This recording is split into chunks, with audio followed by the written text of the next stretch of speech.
তিস্তার সমস্যা সমাধানে বিকল্প প্রস্তাব মমতার। দুদেশের মধ্যে বহমান অন্যান্য নদীর পানি বণ্টনের বিষয়ে ভেবে দেখার পরামর্শ। ভারতের সঙ্গে স্বাক্ষরিত চুক্তি ও সমঝোতার স্মারকগুলো চলমান প্রক্রিয়া হওয়ায় সুফল পাওয়ার প্রত্যাশা। অমীমাংসিত ইস্যুতে জোরালো পদক্ষেপের পরামর্শ বিশ্লেষকদের। পণ্যের প্রচারে আউটসোর্সিংয়ে আগ্রহী হচ্ছে বিভিন্ন প্রতিষ্ঠান, বাড়ছে কর্মসংস্থান। ভাষাগত দক্ষতার অভাবে আন্তর্জাতিক বাজারে পিছিয়ে বাংলাদেশ বলছেন বিশেষজ্ঞরা। বাংলা নববর্ষকে সামনে রেখে চট্টগ্রামের ফ্যাশন ও বুটিক হাউসগুলোতে সাজ সাজ রব। কাভারে ব্যস্ত সময় পার করছেন মৃৎশিল্পীরা। এবং মাদারীপুরের শিবচরে চলছে নদ নদীর দখলের মহোৎসব। ক্ষুব্ধ এলাকাবাসী, পদক্ষেপ নেওয়ার আশ্বাস প্রশাসনের।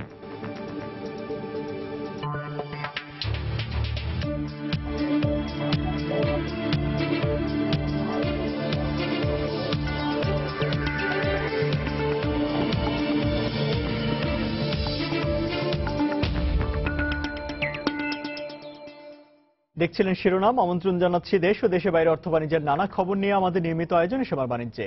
আর আপনার সঙ্গে আছি আমি ইমতিয়াজ আহমেদ।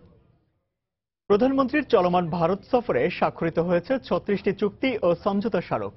আন্তর্জাতিক সম্পর্ক বিশ্লেষকরা বলছেন, মোটা দাগের সংখ্যার বিচারে চুক্তি ও সমঝোতা স্মারকগুলো সফল। তিস্তার পানি বণ্টন নিয়ে কোনো ফয়সালা না হলেও আবারও দুদেশের বর্তমান সরকারের আমলেই তিস্তা চুক্তি হবে বলে প্রতিশ্রুতি এসেছে। এদিকে ভারতের অগ্রাধিকারের ভিত্তিতে স্বাক্ষরিত হয়েছে সামরিক সমঝোতা স্মারকটি।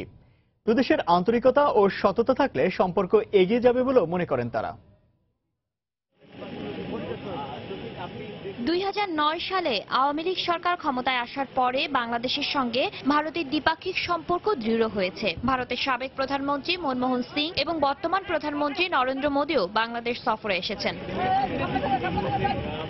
বিশেষজ্ঞরা মনে করছেন, এবারে প্রধানমন্ত্রী শেখ হাসিনার ভারত সফরে যে চুক্তি ও সমঝোতা স্মারক স্বাক্ষর হয়েছে তার মধ্যে একমাত্র সামরিক ছাড়া বাকি সব চলমান প্রক্রিয়া। সামরিক শিক্ষা প্রতিষ্ঠানে স্ট্র্যাটেজিক স্টাডিজ ইত্যাদি ইত্যাদি বিষয়গুলো নিয়ে দুই দেশের শিক্ষা প্রতিষ্ঠান সহযোগিতা করবে বলছেন। 500 মিলিয়ন দেয়া আছে ভারত থেকে, আমরা মিলিটারি ইকুইপমেন্ট বা এগুলো যদি কিনতে চাই আমরা কিনতে পারি। এখন দেখতে হবে যে কোন জায়গাটাতে আমাদের প্রয়োজন এবং সেই জায়গায় ভারতের দিক থেকে যদি আমরা সহযোগিতা পাই তাহলে সেটা আমরা নেব। এবারও তিস্তার পানি বণ্টন বাংলাদেশের 1 নম্বর অগ্রাধিকার থাকলেও বরাবরের মতো প্রতিশ্রুতি ছাড়া এ বিষয়ে চাক্ষুষ কোনো অগ্রগতি চোখে পড়েনি বলেও মনে করেন তারা। তিস্তা কিন্তু আমাদের ন্যায্য পাওনা, এত বছর ধরে ঝুলে আছে, স্বার্থ সংরক্ষিত হয়নি। তিস্তার ইস্যুটা নিয়ে হয়তো বা কিছুদিন হয়েও যেতে পারে এই সফরের মধ্যে, কিংবা সামনে আমরা একটা টাইমলাইন পেতে পারি। অমীমাংসিত ইস্যুগুলোতে বাংলাদেশকে আরো জোরালো পদক্ষেপের পরামর্শ তাদের। শাতিলা শারমিন, সময় সংবাদ, ঢাকা। তিস্তার সমস্যার সমাধানে তোরসা, জলঢাক সহ উত্তরবঙ্গের কয়েকটি নদীর পানি বণ্টনের বিকল্প প্রস্তাব দিয়েছেন পশ্চিমবঙ্গের মুখ্যমন্ত্রী মমতা বন্দ্যোপাধ্যায়। বৈঠকের সূত্রের বরাত দিয়ে এমন তথ্য জানিয়েছে ভারতের বিভিন্ন গণমাধ্যম। শনিবার নয়াদিল্লিতে দেশটিতে সফররত বাংলাদেশের প্রধানমন্ত্রী শেখ হাসিনার সঙ্গে বৈঠকে মমতা এ প্রস্তাব দেন বলে জানানো হয়। খবরে বলা হয়, প্রধানমন্ত্রী শেখ হাসিনার সঙ্গে বৈঠকের এক পর্যায়ে মমতা বন্দ্যোপাধ্যায়কে ডেকে নেন ভারতের প্রধানমন্ত্রী নরেন্দ্র মোদী। ওই সময় ভারতের পররাষ্ট্রমন্ত্রী সুষমা স্বরাজও বৈঠকে যোগ দেন। সেখানে মোদী তিস্তার বিষয়টি তোলেন। বৈঠকে মমতা বলেন, তিস্তায় কোনো পানি নেই, পানির অভাবে এনটিপিসির বিদ্যুৎ কেন্দ্র বন্ধ হয়ে গেছে, সেচের জন্য পানি পেতে সমস্যা হচ্ছে। তিনি আরো বলেন, উত্তরবঙ্গে তোরসা, জলঢাক সহ 4টি নদী রয়েছে যেখানে পানি আছে, ফলে তিস্তার বিকল্প হিসেবে 4টি নদীর পানি ব্যবহার করা যেতে পারে। এ সময় শেখ হাসিনাকে কলকাতা সফরের আহ্বানও জানান মমতা বন্দ্যোপাধ্যায়।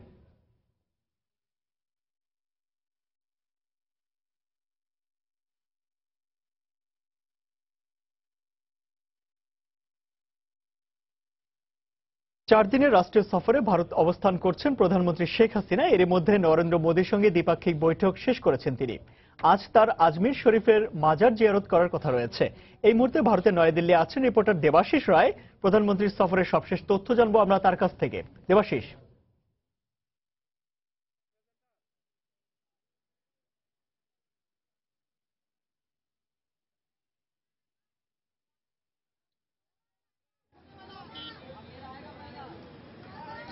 আপনারা জানেন যে এরই মধ্যে কিন্তু প্রধানমন্ত্রীর যে দ্বিপক্ষীয় বৈঠক, সেই দ্বিপক্ষীয় বৈঠক গতকালকে শেষ হয়েছে এবং গতকাল সেই দ্বিপক্ষীয় বৈঠক শেষ হবার পর কিন্তু আজ প্রধানমন্ত্রীর ভারত সফরের তৃতীয় দিন চলছে এবং তৃতীয় দিনে ঠিক এই মুহূর্তে আসলে আমরা অবস্থান করছি রাষ্ট্রপতি ভবনের যে এলাকাটি রয়েছে সেটি। আপনারা দেখতে পাচ্ছেন পেছনের যে ভবনটি, সেই ভবনটিতেই কিন্তু প্রধানমন্ত্রী এবারের যে সফরকালীন সময়, সেই সফরকালীন সময় তিনি এখানেই অবস্থান করছেন। রাষ্ট্রপতি প্রণব মুখার্জির আতিথেয়তা গ্রহণ করছেন তিনি এবং আমরা জানাতে পারি যে আজ প্রধানমন্ত্রীর যে কর্মসূচি রয়েছে সেই কর্মসূচি অনুযায়ী এখন কিন্তু তিনি আজমির শরীফে খাজা মঈনুদ্দিন চিশতির দরগা শরীফ রয়েছে, সেই দরগা শরীফ সেখানে জিয়ারত করছেন। এবং দর্শক আপনাদেরকে জানাই যে প্রধানমন্ত্রী এর আগে যখন 2010 সালে ভারত সফরে এসেছিলেন তখনও কিন্তু তিনি দরগা শরীফ জিয়ারত করেছেন। তখন তার সঙ্গে ছিলেন শেখ রেহানা এবং তার ছেলে সজীবদের জয়, তিনি তার সঙ্গে ছিলেন। দর্শক আমরা যতটুকু জানতে পেরেছি যে প্রধানমন্ত্রীর যে সূচি আছে সেই সূচি অনুযায়ী সব কর্মসূচিগুলো সম্পাদিত হচ্ছে নয়াদিল্লিতে এবং সেই সূচি মাফিক তার দুপুরের পরেই ফিরে আসার কথা নয়াদিল্লিতে এবং ফিরে আসার পরে আজ সন্ধ্যা নাগাদ সোনিয়া গান্ধী অর্থাৎ কংগ্রেসের যে সভাপতি, সেই কংগ্রেস সভাপতি সোনিয়া গান্ধী এবং তার ছেলে রাহুল গান্ধী প্রধানমন্ত্রী শেখ হাসিনার সঙ্গে সৌজন্য সাক্ষাৎ করতে এই রাষ্ট্রপতি ভবনে আসবেন। আপনারা দেখতে পাচ্ছেন রাষ্ট্রপতি ভবন, সেখানে প্রধানমন্ত্রী যেহেতু অবস্থান করছেন এখানেই তারা সৌজন্য সাক্ষাতের জন্য আসবেন এবং সৌজন্য সাক্ষাতের পরপরই রাষ্ট্রপতি প্রণব মুখার্জির সঙ্গে আনুষ্ঠানিকভাবে শেখ হাসিনার বৈঠক অনুষ্ঠিত হবার কথা রয়েছে এবং বৈঠকের পাশাপাশি কিন্তু সেখানে প্রধানমন্ত্রীর সম্মানে রাষ্ট্রপতি ভবনের পক্ষ থেকে একটি সাংস্কৃতিক অনুষ্ঠানের আয়োজন করা হয়েছে। সাংস্কৃতিক অনুষ্ঠান শেষে সেখানে বৈঠক অনুষ্ঠিত হবে প্রণব মুখার্জির সঙ্গে এবং প্রণব মুখার্জি এবং প্রধানমন্ত্রী শেখ হাসিনার আনুষ্ঠানিক বৈঠকের পরে কিন্তু একটি নৈশভোজ হবার কথা রয়েছে। দর্শক এরই মধ্যে কিন্তু আমরা লক্ষ্য করেছি যে গতকালকে প্রধানমন্ত্রী এবং ভারতের প্রধানমন্ত্রী নরেন্দ্র মোদীর যে দ্বিপক্ষীয় বৈঠক অনুষ্ঠিত হয়েছে, দ্বিপক্ষীয় বৈঠকে আমরা লক্ষ্য করেছি যে বেশ কিছু বিষয় বাংলাদেশ এবং ভারতের মধ্যে দ্বিপক্ষীয় সম্পর্কের অধীনে বেশ কিছু চুক্তি স্বাক্ষরিত হয়েছে এবং আমরা যতটুকু জেনেছি যে সন্ধ্যা নাগাদ পশ্চিমবঙ্গের মুখ্যমন্ত্রী মমতা ব্যানার্জিও প্রধানমন্ত্রী শেখ হাসিনার সঙ্গে সৌজন্য সাক্ষাৎ করেছেন এবং তারা কথা বলেছেন দুই দেশের যে স্বার্থগুলি রয়েছে সেই স্বার্থগুলো নিয়েও তারা কথা বলেছেন। আমরা চেষ্টা করব দর্শক প্রধানমন্ত্রী শেখ হাসিনার যে এবারের দিল্লি সফর, সেই দিল্লি সফরের প্রতিটি খুঁটিনাটি দিক আপনাদেরকে জানানোর চেষ্টা করব। তো এখন পর্যন্ত যেহেতু এখন নয়াদিল্লিতে নেই, প্রধানমন্ত্রী আজমিরে অবস্থান করছেন, আজমির থেকে নয়াদিল্লিতে ফিরে এলে আমরা আবারও হয়তোবা রাষ্ট্রপতি ভবনের সঙ্গে কথা বলে বা রাষ্ট্রপতি ভবন থেকে আবারও আপনাদেরকে নতুন কোনো তথ্য পেলে আপনাদেরকে জানাবো। তো এখন পর্যন্ত এই ছিল আমার কাছে সর্বশেষ তথ্য। প্রধানমন্ত্রী শেখ হাসিনার ভারত সফরের সবশেষ খবর জানাতে ভারতের নয়াদিল্লি থেকে আমাদের সঙ্গে যোগ দিয়েছিলেন সহকর্মী দেবাশিস রায়। চলে যাচ্ছি পরের খবরে।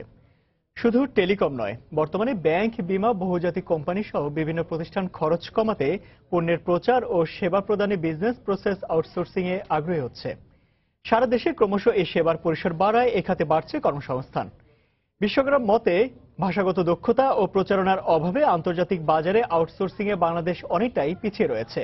তাদের মতে দক্ষ জনবল তৈরি ও বাংলাদেশে আইসিটি খাতকে ব্র্যান্ডিং করা গেলে বিপুল পরিমাণ বৈদেশিক মুদ্রা আয় করা সম্ভব। বিস্তারিত জানাচ্ছেন হাজিরা শিউলি। আমি আবারও বলছি, কর্মব্যস্ত এই সময়ে ঘরে বসে সব সেবা চায় মানুষ। কানে হেডফোন লাগানো চৌকসের তরুণীর মতো মনিটরের সামনে বসা অসংখ্য তরুণী এভাবে গ্রাহকের সমস্যা শুনে সমাধান দিচ্ছে নানা বিষয়ে। মোবাইল কোম্পানি, আর্থিক প্রতিষ্ঠান, হাসপাতাল সহ দেশি বিদেশি বিভিন্ন প্রতিষ্ঠানের হয়ে বাংলাদেশি কল সেন্টারগুলো এখন গ্রাহকদের নানা ধরনের সেবা দিচ্ছে। তবে দেশে ক্রমশ কল সেন্টার ব্যবসার প্রসার হলেও দক্ষ কর্মী এবং প্রচারণার অভাবে আন্তর্জাতিক বাজারে আউটসোর্সিং এর ব্যবসা পাচ্ছে না বাংলাদেশ। গ্রাজুয়েট যারা বের হচ্ছে কলেজ ইউনিভার্সিটি থেকে পড়াশোনা করে, তাদের মধ্যে অনেক ক্ষেত্রে যেটা দেখা যাচ্ছে যে আমাদের নিডস এবং তাদের এডুকেশন ব্যাকগ্রাউন্ড সাথে ম্যাচ করাতে পারছি না। ভালো ভালো কোম্পানি আসতে চায়, ব্যুরোক্রেটিক পলিসির জন্য অনেক ইনভেস্টর ডিসকারেজড হচ্ছে। যে কোনো কাজের জন্য বিজনেস ডেভেলপমেন্টটা খুবই ইম্পর্টেন্ট, যে আমাদের বাংলাদেশে কাজ করলে বাংলাদেশ থেকে বসে তো কোনো ক্লায়েন্ট আমরা ম্যানেজ করতে পারবো না, বাংলাদেশকে ব্র্যান্ড করতে পারলেই কাজগুলো আসবে। আমাদের দরকার সরকারিভাবে যে আমাদের এম্বাসির সাপোর্ট। 2009 সালে মাত্র 300 জনবল দিয়ে কল সেন্টার ব্যবসার যাত্রা শুরু হয়। বর্তমানে এ খাতে কাজ করছে 30,000 লোক। বাড়তি আয় ও উজ্জ্বল ক্যারিয়ারের প্রত্যাশায় কাজ করলেও কর্মীদের অভিযোগ কম বেতনের কারণে মেধাবীরা আসছে না। একটু আর্নও হচ্ছে, লেখাপড়ার খরচটাও নিজেরা করতে পারছি, এর জন্য এটাতে আসা। নিজেকে ডেভেলপ করতে পারি আর উপরের দিকে যাতে নিতে পারি। যারা পড়াশোনা কমপ্লিট করতেছে তারা এই সেক্টরটা তেমন আসতেছে না, কারণ হচ্ছে যে বেতনের ব্যাপারটা অনেক একেবারে নগণ্য। আউটসোর্সিং এর অপর খাত ডাটা ম্যানেজমেন্ট, হিসাব সংরক্ষণ, জরিপ এ ধরনের ব্যাক অফিস সেবায় বাংলাদেশ ধীরে ধীরে এগুলোও 80% এখনো কল সেন্টার সেবা নির্ভর। আমরা গভর্নমেন্টের সাথে একটা চুক্তিতে যাচ্ছি, গভর্নমেন্ট আমাদেরকে আউটসোর্স করবে কাজ। এটার জন্য আমরা আইডেন্টিফাই করেছি 10টা ministry and few other companies, government level companies, ওদের কি সার্ভিস আউটসোর্স করা যেতে পারে। বৈশ্বিক বিপিও ব্যবসার বাজার $50,000 কোটি। বর্তমানে সব মিলিয়ে আইসিটি খাত থেকে বাংলাদেশের রফতানি আয় মাত্র $45 কোটি। সরকারের লক্ষ্য 2021 সালে শুধু বিপিও খাত থেকে $100 কোটি আয় ও 1 লাখ লোকের কর্মসংস্থান তৈরি। হাজিরা শিউলি, সময় সংবাদ, ঢাকা। অবশেষে হাজারীবাগের ট্যানারিগুলোর গ্যাস বিদ্যুৎ সংযোগ বিচ্ছিন্ন করা শুরু করেছে পরিবেশ অধিদপ্তর। প্রথম দিনে 120টি কারখানার গ্যাস, 130টির পানি ও সবগুলো কারখানার বিদ্যুৎ সংযোগ বিচ্ছিন্ন করা হয়েছে। আদালতের নির্দেশনা অনুসারে এই অভিযান শুরু করা হলেও ট্যানারি মালিকদের দাবি তাদের লিখিত কোনো নোটিশ দেওয়া হয়নি। এই অবস্থায় ট্যানারিগুলোর যন্ত্রপাতি ও মালামালের নিরাপত্তার জন্য বিকল্প ব্যবস্থায় বিদ্যুৎ সরবরাহ করার অনুরোধ জানিয়েছেন তারা। এদিকে অধিকাংশ ট্যানারি হাজারীবাগে থাকায় বেকার হয়ে পড়ার আশঙ্কায় আছেন শ্রমিকরা। 2003 সালের শেষ ভাগে সরকার, বিসিকো মালিক পক্ষের ত্রিপক্ষীয় চুক্তি অনুযায়ী হাজারীবাগ থেকে ট্যানারি স্থানান্তরে 2014 সালের ডিসেম্বর পর্যন্ত সময় বেঁধে দেওয়া হয়। তবে বেঁধে দেওয়ার সময় ট্যানারি স্থানান্তর না করায় আদালতের নির্দেশনা অনুসারে অবশেষে হাজারীবাগের ট্যানারিগুলোর সেবা সংযোগ বিচ্ছিন্ন করছে পরিবেশ অধিদপ্তর। গ্যাস, বিদ্যুৎ ও পানির বিচ্ছিন্নকরণের কার্যক্রম সকাল থেকে শুরু হয়েছে। আমরা যদি আজকের মধ্যে যতদূর সম্ভব আমরা শেষ করে, আমরা আশা করি যে আগামীকালকে দুপুরের পূর্বেই আমরা শেষ করার চেষ্টা করব। ট্যানারি মালিক ও কর্মচারীদের অভিযোগ, সব প্রস্তুতি থাকলেও গ্যাস সংযোগ ও বরাদ্দকৃত জমির রেজিস্ট্রেশন না হওয়ায় সময়মতো ট্যানারি স্থানান্তর সম্ভব হয়নি। ফিনিশ ছাড়া 1 ফুট মালও বাইরে রপ্তানি এখন হয় না দেশে। এই হিসাবে ওই জায়গায় ফিনিশ তো দূরের কথা, কেরাসারও কোনো উপযোগী হয় নাই। কোনো নোটিশ সার্ভ করেনি যে আগামীকাল কাটবে। প্রয়োজনীয় গ্যাস, যেই পরিমাণ গ্যাসের দরকার লোড, সেই পরিমাণ গ্যাস ওখানে গভর্নমেন্ট দিচ্ছে না, সংযোগ দেয় নাই। সেকেন্ড থিং হলো জমিটা যে বরাদ্দ দিচ্ছে সেটা রেজিস্ট্রি করে দেয় না। কিন্তু আজকে বিদ্যুৎ লাইন কাটায় আমরা সবচেয়ে অমানবিক এবং ভয়ের মধ্যে আছি যে এখানে প্রায় আমাদের 100 কোটি টাকার মালামাল আছে, সেটার কোনো নিরাপত্তা নাই। আদালতের নির্দেশনা থাকায় ট্যানারিগুলোর হাজারীবাগে থাকার আর কোনো সুযোগ নেই বলে জানিয়েছে পরিবেশ অধিদপ্তর। মালিকরা হয়তো অসন্তুষ্ট হতে পারে, কিন্তু সরকার তাদেরকে ক্ষতিপূরণ দিয়েছে, সরকার তাদেরকে প্লট দিয়েছে, তারা আইনগত সমস্ত দিকগুলো, আপিল বিভাগ ছিল সেখানে পর্যন্ত তারা গিয়েছে, যাওয়া ছাড়া কোনো পথ নেই। এদিকে ট্যানারিগুলোর কাজ বন্ধ হয়ে যাওয়ায় বেকার হয়ে পড়ায় দুশ্চিন্তায় পড়েছেন শ্রমিকরা। হঠাৎ করে একটা প্রতিষ্ঠান বন্ধ করে দেওয়া, পুরো একটা শিল্প এরিয়া বন্ধ করে দেওয়া, হাজার হাজার লোক বেকার হয়ে যাবে। সামনে একটা ঈদ, কি করবো এটা বুঝতে পারতেছি না। এখানে এই ফ্যাক্টরি ছিল, আমাদের চলার মতো পথ ছিল। হাজারীবাগের দিনব্যাপী অভিযানে 120টি ট্যানারির গ্যাস, 130টির পানি ও সবগুলো ট্যানারির বিদ্যুৎ সংযোগ বিচ্ছিন্ন করা হয়েছে। রোববার সমাপ্ত হবে এই অভিযান। হাজিরা শিউলি, সময় সংবাদ, ঢাকা। দ্বিতীয় দিন সকাল থেকে হাজারীবাগের সব ট্যানারির গ্যাস ও পানির সংযোগ বিচ্ছিন্ন করার কথা থাকলেও এখনো পরিবেশ অধিদপ্তরে কেউই হাজারীবাগ আসেননি। এই মুহূর্তে হাজারীবাগে আছেন সহকর্মী জুবায়ের ফয়সাল। সেখানকার সবশেষ অবস্থা জানতে সরাসরি চলে যাচ্ছি তার কাছে। জুবায়ের। ইমতিয়াজ, ধন্যবাদ। হাজারীবাগে আজকে সকালে কিন্তু আমরা গণমাধ্যম কর্মীরা খুব একটু আগেভাগে এসেছি এবং এখানে আসলে আজকে আসার উদ্দেশ্য ছিল যে গতকাল আমাদেরকে ঢাকা বিভাগের যে পরিবেশ অধিদপ্তরের মহাপরিচালকের দপ্তরের পরিচালক মোহাম্মদ আলমগীর, তিনি আমাদেরকে জানিয়েছিলেন যে অভিযান আজকে যে গতকাল যেরকম চলেছে এবং আগামীকাল 9 তারিখের আজকে 9 তারিখ এবং আজকে অভিযান চলবে এবং আজকের পর আসলে তাদেরকে 10 তারিখের মধ্যেই আদালতে প্রতিবেদন দাখিল করার কথা রয়েছে। এই বিষয়ে আমরা যে সেবা সংস্থাগুলো রয়েছে তিতাসের পক্ষ থেকে তাদের বক্তব্য জানতে চেয়েছিলাম। তিতাস আমাদেরকে জানিয়েছিলেন যে যেহেতু গ্যাস সংযোগ বিচ্ছিন্ন করা কিছুটা কঠিন কাজ, অনেক যন্ত্রপাতি থাকে এবং নাটগুলো ট্যানারির বিভিন্ন কেমিক্যাল লবণের সাথে মিশ্রিত হয়ে নাটগুলো অনেক টাইট হয়ে যাওয়ার কারণে তাদেরকে বেশ একটু বেগ পেতে হচ্ছে এবং এইগুলো খোলার জন্য একটু সময় লাগছে, যে কারণে হয়তো কাল শেষ হবে না, আজকে শেষ হওয়ার কথা ছিল। এবং আমরা একটু আগে যেটি জানতে পারলাম যে তারা নাকি গতকালই অভিযান শেষ করে ফেলেছেন এবং পরিচালক আমাদের মোহাম্মদ আলমগীর তিনি জানিয়েছেন যে গতকাল অভিযান শেষ হয়েছে, ছোটখাটো যেসব কাজগুলো বাকি রয়েছে সেগুলো আজকে শেষ হবে। কিন্তু যখন এটা আসলে একটা প্রশ্নের জন্ম দিয়েছে যে গতকাল যখন বলা হয়েছিল যে অভিযান শেষ হচ্ছে না আজকে এবং আজকের এই দিনও লাগবে, তো সেখানে কিভাবে গতকাল শেষ হয়ে গেছে এটি কিন্তু এখনো পর্যন্ত আমরা আনুষ্ঠানিকভাবে মহাপরিচালক পরিবেশ অধিদপ্তরের পক্ষ থেকে কিছু জানতে পারিনি। এবং এখানে তিতাস, ওয়াসা এবং যে ডিপিটিসি তারাও আমাদেরকে কিছু জানাতে পারেনি। যদিও ডিপিটিসি বলেছে যে গতকালই সমস্ত বিদ্যুৎ সংযোগ সবই বিচ্ছিন্ন করা হয়েছে। সেক্ষেত্রে আমরা কয়েকটি ট্যানারি ঘুরেছিলাম, বেশ কয়েকটি ট্যানারির ভিতরে আমরা আলো জ্বালাতে দেখেছি, সেখানে বেশ লাইট জ্বলছে আমরা দেখতে পেয়েছি। সেই সব ট্যানারিগুলোতে আমরা ঢোকার চেষ্টাও করেছিলাম, তো আমাদেরকে আসলে ভেতরে প্রবেশ করতে দেওয়া হয়নি।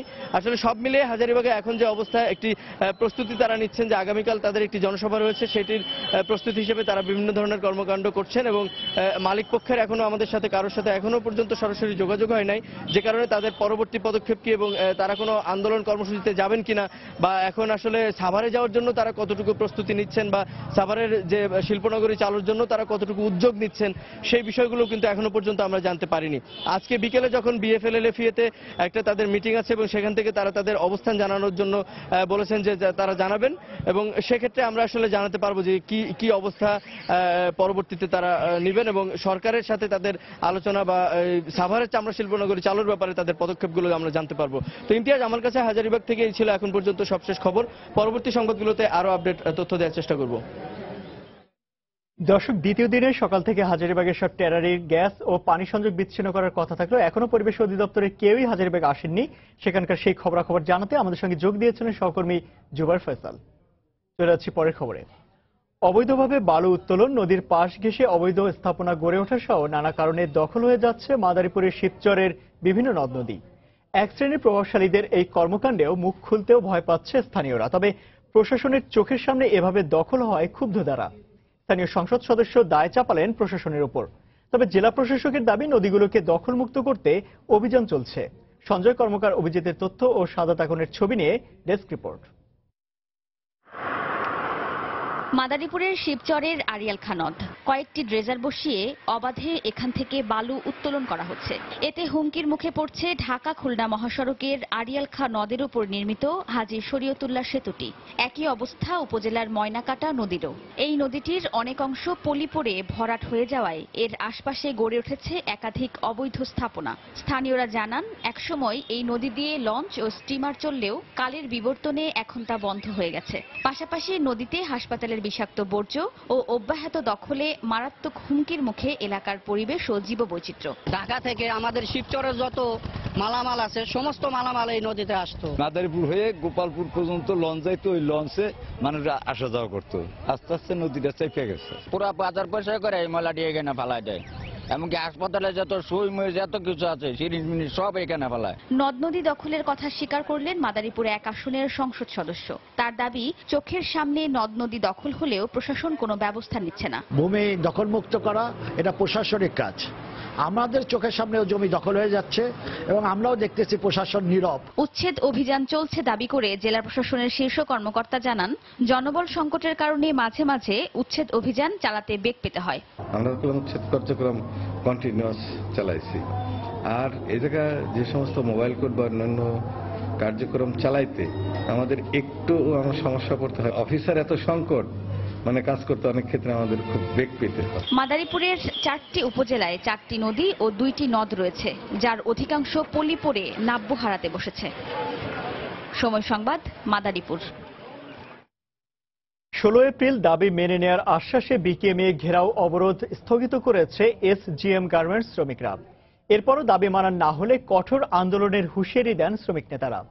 গতকাল রাজধানী বাংলা মোটরে অবস্থিত বিকেএমএ ভবন ঘেরাও করে দাবি আদায়ে স্লোগান দেন কারখানাটির প্রায় 3 শতাধিক শ্রমিকরা। পরে বিকেএমএ এর কাছে স্মারকলিপি প্রদান করেন শ্রমিক নেতারা। এ সময় তারা অভিযোগ করেন 3 মাসের বকেয়া বেতন না দিয়ে হঠাৎ করেই বন্ধ করে দেওয়া হয় কারখানাটি।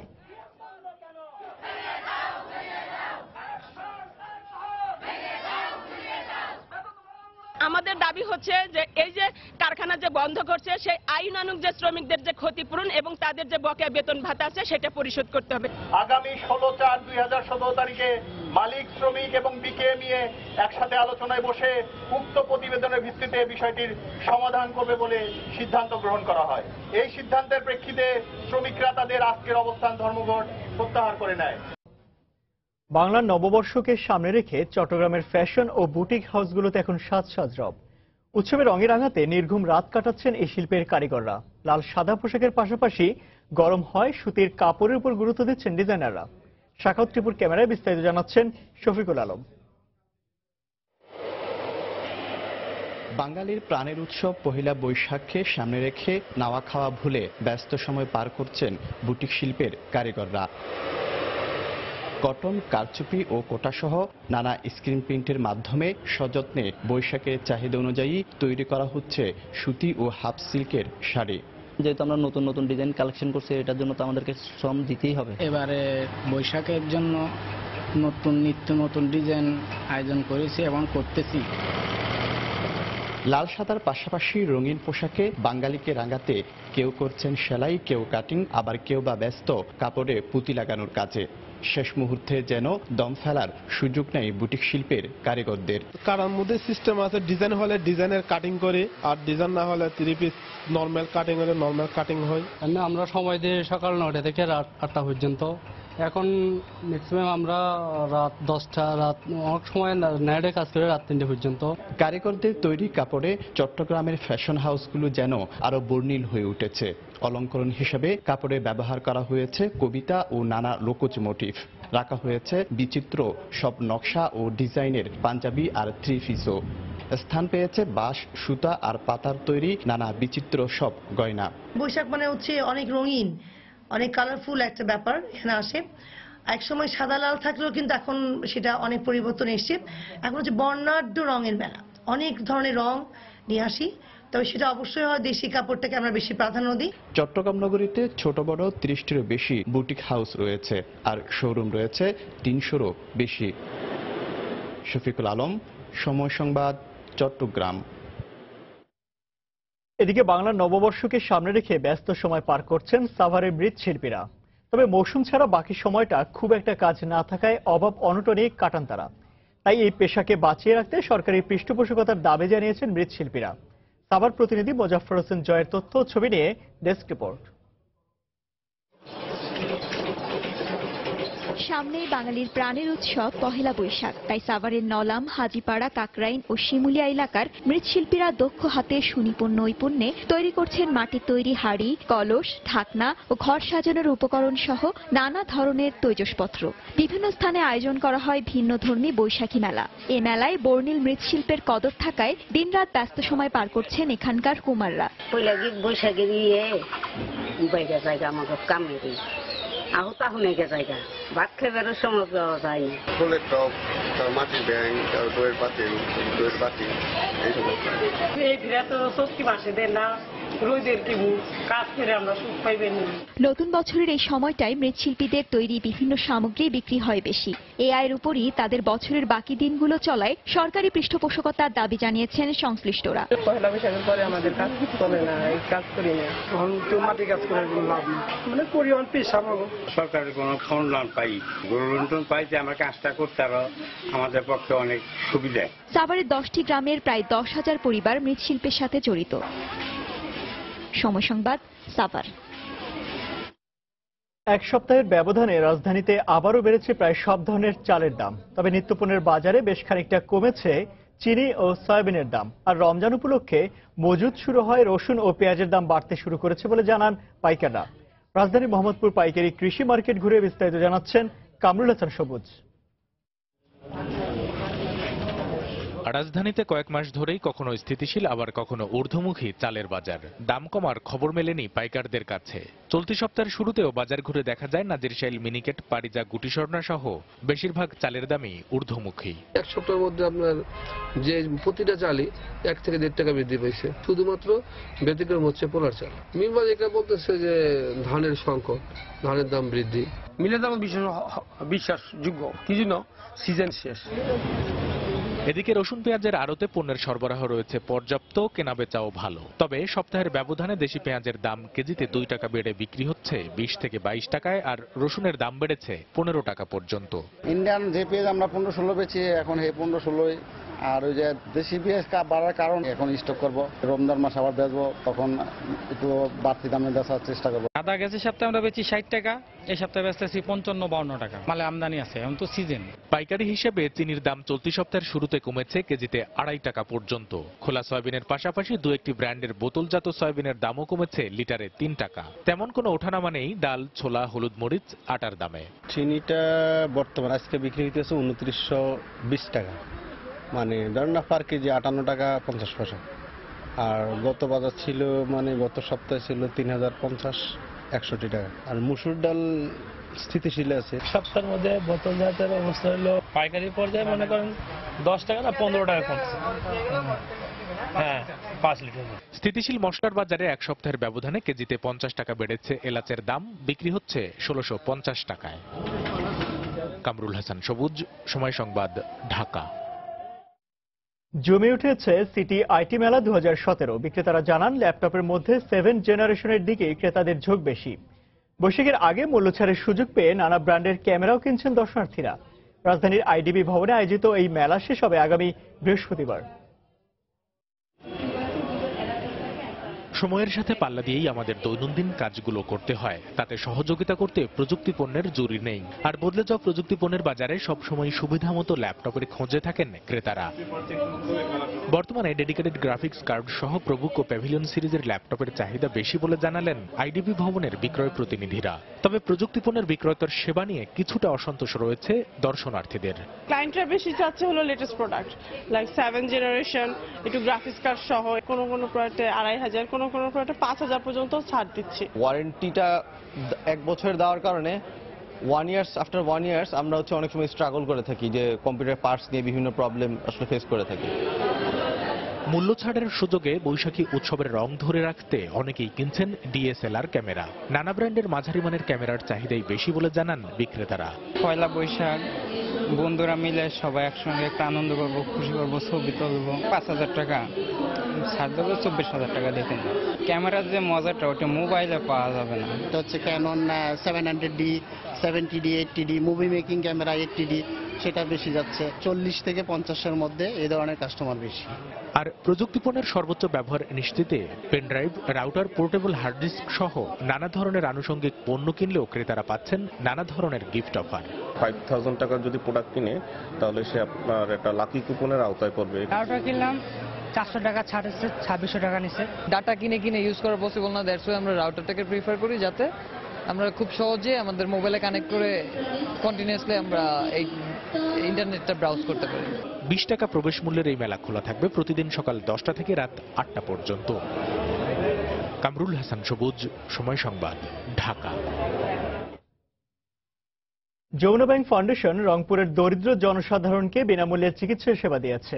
গতকাল রংপুরের পীরগাছা উপজেলার ইটাকুমারী ইউনিয়নের কালীগঞ্জ উচ্চ বিদ্যালয় এবং চৌধুরানী ইউনিয়নের চৌধুরানী উচ্চ বিদ্যালয় মাঠে অনুষ্ঠিত চিকিৎসা সেবা কার্যক্রমে চক্ষু, গাইনি, ডায়াবেটিক্স সহ সাধারণ চিকিৎসা সেবা নেন 1500 দরিদ্র মানুষ। যমুনা ব্যাংক ফাউন্ডেশনের চেয়ারম্যান নূর মোহাম্মদের সভাপতিত্বে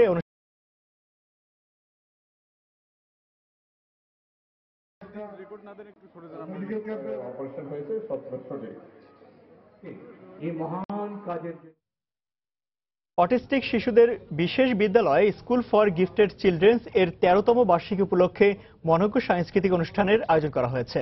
গতকাল এলজিইডি অডিটোরিয়ামে অনুষ্ঠিত আলোচনা সভা ও সাংস্কৃতিক অনুষ্ঠানে উপস্থিত ছিলেন প্রতিবন্ধী সুরক্ষা ট্রাস্টের চেয়ারম্যান মোহাম্মদ গোলাম রাব্বানী, তরি ফাউন্ডেশনের নির্বাহী পরিষদের সদস্য ব্রিগেডিয়ার জেনারেল মোহাম্মদ আনিসুর রহমান। অনুষ্ঠানে বক্তারা বলেন, প্রতিবন্ধীরাও সমাজের গুরুত্বপূর্ণ অংশ, তাই তাদের প্রতি ইতিবাচক দৃষ্টিভঙ্গি প্রদর্শন করা উচিত সকলের।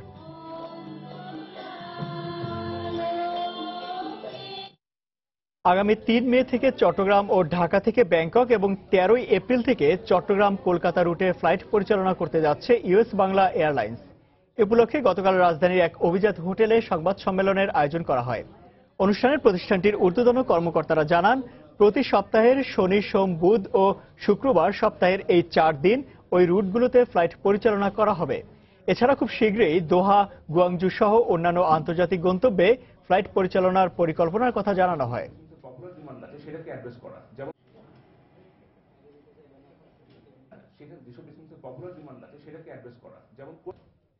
অসহনীয় মূল্যস্ফীতি, বেকারত্ব আর নিম্ন আয়ের কারণে খাবার কেনার সামর্থ্য হারিয়ে ফেলছেন মিশরীয়রা। নিত্যপণ্যের পাশাপাশি বাড়ছে জ্বালানি, বিদ্যুৎ এবং যোগাযোগ খরচের ব্যবস্থা। সরকার নতুন কর্মসংস্থান সৃষ্টির পাশাপাশি নিম্ন আয়ের মানুষের জন্য ভর্তুকি অব্যাহত রাখার আশ্বাস দিলেও নেই বাস্তবায়ন। কায়রোর এই সবজির বাজারে হন্য হয়ে কাজের খোঁজে ঘুরে বেড়াচ্ছেন 70 বছর বয়সী এই বৃদ্ধ। কিছু আয় হলেই তা দিয়ে পরিবারের সদস্যদের মুখে খাবার তুলে দেবেন এই প্রত্যাশায়। কিন্তু গেল 1 বছরে দেশটিতে খাদ্যপণ্যের দাম 40% পর্যন্ত বেড়ে গেছে। নিম্ন আয়ের মানুষের ক্রয় সাধ্যের বাইরে চলে যাচ্ছে নিত্যপণ্য। এটা কোনোভাবেই মেনে নেওয়া যায় না। সামান্য রুটি কিনতেও কষ্ট হচ্ছে। আলু আর ভাত খেয়ে আছি। এখন কি নিজের একটা সন্তান বিক্রি করে দেব? তাহলে যদি সমস্যার সমাধান হয়। গতকালও দেখলাম এক লোক ডাস্টবিন থেকে উচ্ছিষ্ট উঠিয়ে খাচ্ছে আর কাচ্ছে।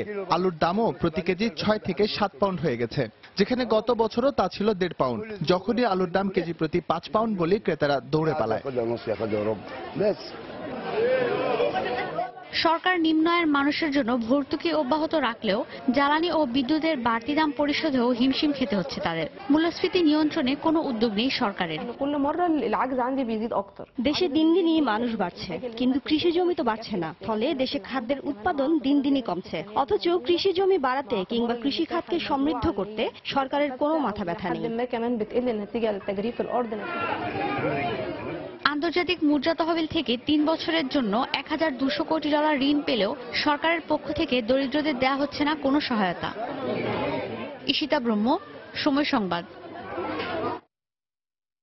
চলতি বছরের মার্চে উল্লেখযোগ্য হারে গাড়ি নির্মাণ করেছে মেক্সিকোর প্লান্টগুলো।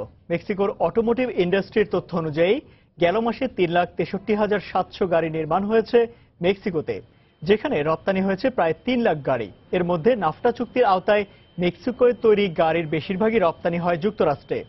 বিনিয়োগ বাড়ায় মেক্সিকোর প্ল্যান্টগুলোতে বেড়েছে গাড়ি তৈরির হার। তবে ডোনাল্ড ট্রাম্প প্রশাসনের নাফটা চুক্তিতে পরিবর্তন আনার সম্ভাবনায় গাড়ি তৈরি ও রপ্তানির ক্ষেত্রে অনিশ্চয়তা তৈরি হয়েছে।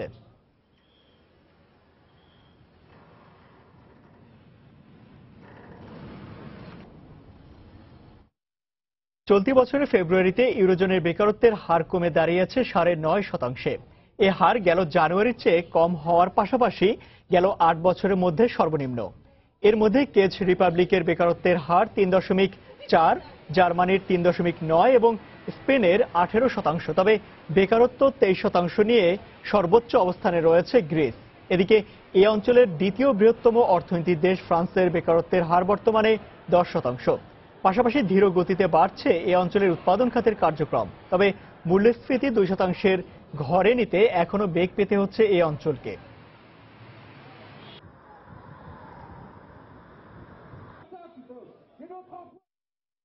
আবারও জানিয়ে দিচ্ছে সমর বাণিজ্যের শিরোনামগুলি। তিস্তা সমস্যার সমাধানে বিকল্প প্রস্তাব মমতার। দুদেশের মধ্যে বহমান অন্যান্য নদীর পানি বন্টনের বিষয়ে ভেবে দেখার পরামর্শ। ভারতের সঙ্গে স্বাক্ষরিত চুক্তি ও সমঝোতা স্মারকগুলো বর্তমানে চলমান প্রক্রিয়া হওয়ায় সুফল পাওয়ার প্রত্যাশা। অমীমাংসিত ইস্যুতে জোরালো পদক্ষেপের পরামর্শ বিশ্লেষকদের। পণ্যের প্রচারে আউটসোর্সিংয়ে আগ্রহী হচ্ছে বিভিন্ন প্রতিষ্ঠান, বাড়ছে কর্মসংস্থান। ভাষাগত দক্ষতার অভাবে আন্তর্জাতিক বাজারে পিছিয়ে বাংলাদেশ, বলছেন বিশেষজ্ঞরা। বাংলা নববর্ষকে সামনে রেখে চট্টগ্রামের ফ্যাশন ও বুটিক হাউসগুলোতে সাজ রং। সাভারে ব্যস্ত সময় পার করছেন মৃৎশিল্পীরা। এবং মাদারীপুরের শিবচরে চলছে নদ নদী দখলের মহোৎসব। ক্ষুব্ধ এলাকাবাসী, পদক্ষেপ নেওয়ার আশ্বাস প্রশাসনের। এই ছিল সময়ের বাণিজ্যে। যে কোনো খবর পেতে ভিজিট করুন সময়নিউজ.tv আর সঙ্গে থাকুন সময়।